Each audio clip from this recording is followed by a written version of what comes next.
Hey guys, I am back and I am so excited to be wrapping up my Pan Those Eyeshadow Palettes series that I've been doing on YouTube this year. So if you're new and you're like, what is going on? I will link this project as a playlist in the description box down below. But I am here to wrap up this project. If you have been watching all year, thank you so much. I really enjoyed doing this. This project was largely inspired by Victoria Dixon. She will be linked down below, as well as the other people who have inspired the creation of this project. But essentially, I picked 4 palettes and I took turns focusing on them and rolling in shades to try and hit pan on throughout the year. And I did successfully hit pan on some, successfully not so much on others, and I'm here to recap it all today. Really quickly, I am going to show you my Tati Beauty Texture Neutrals Volume 2 palette to show you the progress, and the progress is that there really isn't any. As you may remember, I've hit Soothe last month, and then I have been dabbling in these shades, but I've stopped using Soothe as a crease shade. I've been reaching into my Hoola bronzer as like a matte crease shade for the most part, since the idea of losing or using up this Soothe shade with nothing else used up makes me feel, not that I couldn't use the palette, but it would severely limit my use of the palette. So while I've been using that Easy Matte Bronzer, that's basically the exact same shade as this, I'm like, I'll just reach into that instead. I have been dabbling with these 2 shades, Story and Soothe, in the metallic finish, which are in my quintet. And I've been lining my eyes a bunch with Ritual, but frankly, there is no real progress on any of those shades, aside from maybe a little bit of a disturbance in the pan. There's no real dips or anything.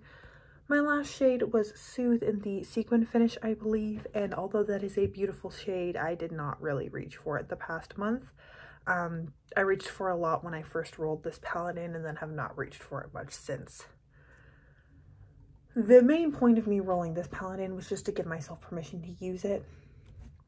I've been playing around with a lot of the different shades. I used the sequin memory shade for the first time during this project. I did a purpley smoky eye with the Poet matte and metallic, and then a little bit of Ritual matte the other day, which was really beautiful. I've dipped into all of the shimmers. I fell in love with this bronze metallic. It's Ritual in the metallic finish again, and I've really been loving doing like kind of like brownie smoky eyes with building of Ritual and Smooth and like the crease, Ritual in the outer corner, and then taking a little bit of Soothe on the lid. It looks almost matte, but then when you turn your head, there's a little bit of glimmer. It looks so beautiful. I love this palette. I've always loved this palette. If I lost it, I would cry because you can't get it anymore, unfortunately. But yeah, that is the update on this palette. I'm not really going to recap it with the rest of them, but because my main reason for rolling it in was to give myself full permission to use it every day and to love it, because it is one of my favorite palettes in my collection. Then, going all the way back to the beginning, I first used this Tarte Tartlet in Bloom palette, which looks like this. I hit pan on 3 shades, which were Rocker and Sweetheart.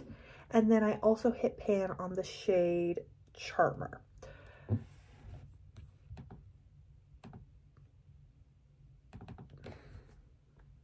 Charmer, I believe, was not in my quintet, and then the shade that I did not end up hitting pan on was the shade Rebel, which is like a dark warm brown, a little bit too dark, just put in the crease, so it's like an outer corner shade, and those just don't get used as quickly, obviously. I remembered through using this how much I do really love this palette, but I also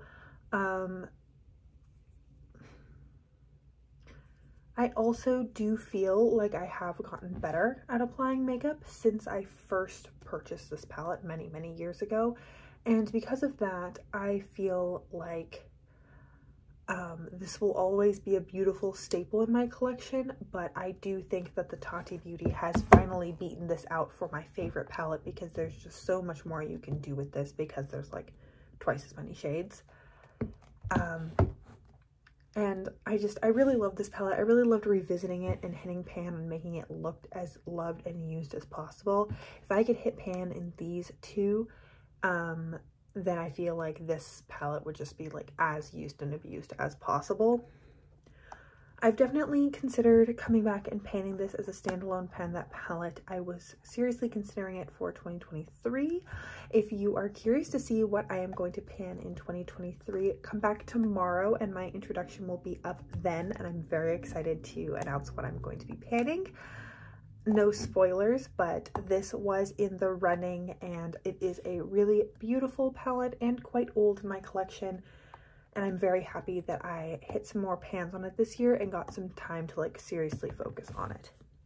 I've also found through doing that this is a palette when I'm going away for like a weekend, and it's not a weekend where I want to bring my Tati Beauty palette. Although my Tati Beauty palette is very thin, very sturdy, it's not exactly compact, and I just want something that's like little, that'll fit in a little makeup bag.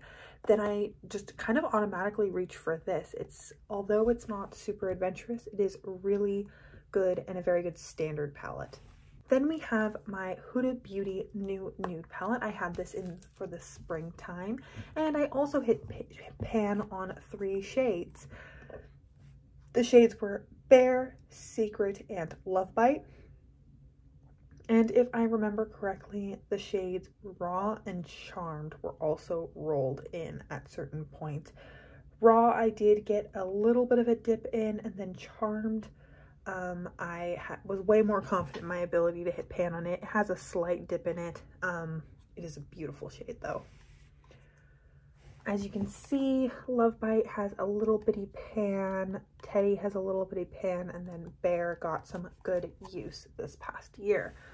I'm very happy I rolled this in. I think it did make me realize how much more versatile this palette is as opposed to like my Urban Decay Naked Cherry palette. I think that this one has a little bit more variety, both in texture. There's a lot more mattes, so I feel like I can do more because I have more tones to build up an eye with. And the shimmers are frankly stunning. I mean, like, look at how beautiful that is. They are really just like next level, and I love this palette. I'm not going to throw it out anytime soon. And I'm really happy that I picked it because I hadn't really dedicated much time to it since the beginning of my freshman year of high school, which was like 3 years ago. Because I brought it with me when I moved into the dorms, and then I left it at home for a while. I was panning a different MAC palette. And then when I came back for the pandemic, I rotated through my palettes really well, and I just hadn't really touched it much since. So I'm glad that I really focused on it this year. And then the third palette that I focused on this year is my Lorac Pro palette. I also hit pan on 3 shades, and those were the shades Sable, Light Pink, and Pewter. All of those were in my trio that I rolled in. So I had Light Pink, Sable, and Pewter right there. I do not think I would have hit pan on Light Pink or Pewter if I hadn't been pushed to by this project, so I'm really glad that I did get to focus and love on this palette. I've also almost completely cleaned out the cream shade, as you can see, and I've got a good dip on some of the other shades like Light Bronze and Mauve, so I do think that I got some good work on this. I'm also like so close to hitting pan on Espresso as well, which is the other deep brown. That being said, although I am very happy that I did focus on this palette and this palette are 2 of like the oldest palettes in my collection. I bought them in 2018 or late 2017, early 2018, around Christmas time, when I lost all of my makeup in a fire, and so I had to replace things, and these were the first 2 palettes that I was drawn to, which I think shows how beautiful and everyday. They like easy everyday palettes they are. It also shows how much YouTube hyped up this palette in particular that I was like, I need a Lorac Pro palette in my collection. Just hands down, standard, need. And I have gotten some really good use out of this palette. This palette was my go-to for games, dances, graduation. I've done so many people's makeup with this. I remember Samara had this gold shade kind of all over her lid for prom. My friend Karen, I did like a nice light eye with mauve and light pink and nude for graduation. Carmen, I've done her makeup tons of times with this palette for games and dances, and it is a really beautiful palette. It's much more pigmented than some of my other shadows in my collection, and it was the most pigmented eyeshadow in my collection for a very long time. That being said, the formula has changed. I feel like when I wear this, at the end of the day, my eyeshadow doesn't look good anymore. And for the most part with my other palettes, even if there is some creasing, I don't look in the mirror and go, whew, I've looked like I've had a day. I look in the mirror, I'm like, oh, okay, like gotta kind of blend that back out, but I'm not like, oh my God, what happened to my face?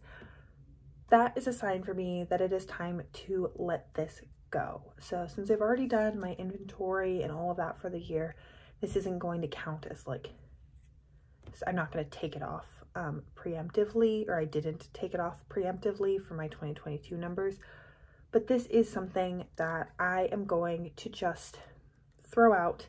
It's old, it is not of good quality anymore, not of good quality shadow anymore, and my options that I gave myself are I'm either going to pan this next year or I'm gonna let it go, because unless I panned it and completely used it up in like a challenge, I know I'm not going to really reach for this very much just on my own accord, because I know the formula isn't its best anymore.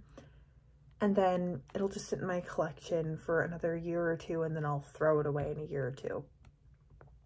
So that is what I've decided for this palette. I feel that the 3 months over the summer that I was using it was an excellent way to really get the last bit of use out of it that I'm going to. And now I can feel at peace letting it go because I got that use out of it. So this is a chatty one. I hit 10 pans this year between 4 palettes, and I decided to let one of those palettes go. So I have essentially gotten a lot of change out of my eyeshadow palette collection in just a single year, which I feel was the point of this project, to enjoy what I have and play around with what I already have, as well as hit some pans, see some meaningful changes in some of my palettes, and hopefully, you know, work some things out if possible. So that was everything that I have. I am really happy with how this project turned out, so thank you to everyone who has been watching me all year. If you are excited to see what I have planned for next year, please check back tomorrow, because that video will be up bright and early in the morning, and I'm so excited to see I'm so excited for you to see what I'm going to be panning. And other than that, I hope you are having an incredible, awesome day wherever you are, and that I get to see you in a future video. Thanks, guys!